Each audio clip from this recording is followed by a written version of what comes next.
Hello friends, welcome back to my channel. मैं हूं साजिदा नफीस और आप देख रहे हैं गॉड इज़ ग्रेट चैनल।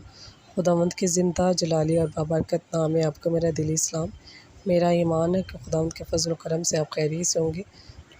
आज की वीडियो में हम सीखेंगे पाकीज़गी के हवाले से कलाम मुक़द्दस में क्या दर्स मिलता है और हमें किस कदर अपने दिल, दिमाग और आँखों को पाकीज़ा रखना चाहिए। वीडियो को अंत तक ज़रूर देखेगा और अगर आपको मेरी वीडियो अच्छी लगे तो लाइक और सब्सक्राइब ज़रूर कीजिएगा ताकि आपको मेरी नेक्स्ट आने वाली वीडियो सबसे पहले मिल सके और आप अपने ईमान को खुदावंद पर और ज़्यादा मजबूत और पुख्ता कर सकें। चलिए चल कर शुरू करते हैं अपनी वीडियो को और सीखते हैं कि पाकीज़गी के हवाले से कलाम मुक़द्दस में हमें क्या दर्स मिलता है। बाप और बेटे और रूह कुद्दस के नाम आमीन। मुक़द्दस मत्ती की इंजील उसका 5 बाब उसकी 27 आयत से लेकर 32 आयत तक। कलाम मुक़द्दस में कुछ यूँ लिखा है, तुम सुन चुके हो कि कहा गया था कि ज़िना करना, लेकिन मैं तुमसे ये कहता हूँ कि जिस किसी ने बुरी ख्वाहिश से किसी औरत पर निगाह की, वो अपने दिल में उसके साथ ज़िना कर चुका। बस अगर तेरी दाहिनी आँख तुझे ठोकर खिलाए तो उसे निकाल कर अपने पास से फेंक दे, क्योंकि तेरे लिए यही बेहतर है कि तेरे अज़ा में से एक जाता रहे और तेरा सारा बदन जहन्नम में ना डाला जाए।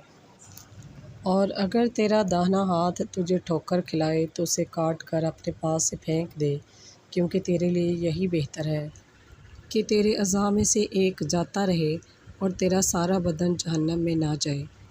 ये भी कहा गया था कि जो कोई अपनी बीवी को छोड़े उसे तलाक़नामा लिख दे, लेकिन मैं तुमसे ये कहता हूँ कि जो कोई अपनी बीवी को हरामकारी के सिवा किसी और सबब से छोड़ दे, वो उसके साथ ज़िना करता है, और जो कोई उस छोड़ी हुई के साथ ब्याह करे वो ज़िना करता है। पाकीज़गी के हवाले से हमें जो दूसरा हवाला मिलता है वो है दूसरा तीमुथियुस उसका 2 बाब उसकी 2 आयत। कलाम मुक़द्दस में कुछ यूँ लिखा है, बस ए मेरे फ़र्जंद, तो इस फ़ज़ल से जो मसीह यस्सू में है मज़बूत बन, और जो बातें तूने बहुत से गवाहों के सामने मुझसे सुनी हैं उनको ऐसे दयानतदार आदमियों के सुपुर्द कर जो औरों को भी सिखाने के काबिल हों। बस पाक कलाम के पढ़े और सुने जाने पर खुदावंद की ख़ास बरकत हो, खुदावंद का शुक्र हो। मेरे अज़ीज़ों, हमें भी पाकीज़गी की ज़िंदगी बसर करनी चाहिए और अपने तमाम अज़ाब का, तमाम बुरी ख्वाहिशें, तमाम बुरी रवशों से बाज रखना चाहिए। खुदावंद इस कलाम के वसीला से आपको और मुझे ढेरों बरक़ात से नवाज़े। मिलते हैं किसी और नए टॉपिक के साथ और सीखेंगे कि कलाम मुक़द्दस में और क्या क्या इरशादात फरमाए गए हैं। तब तक अपना और अपने प्यारों का बहुत सारा ख्याल रखिएगा। टिल देन, खुदा हाफ़िज़।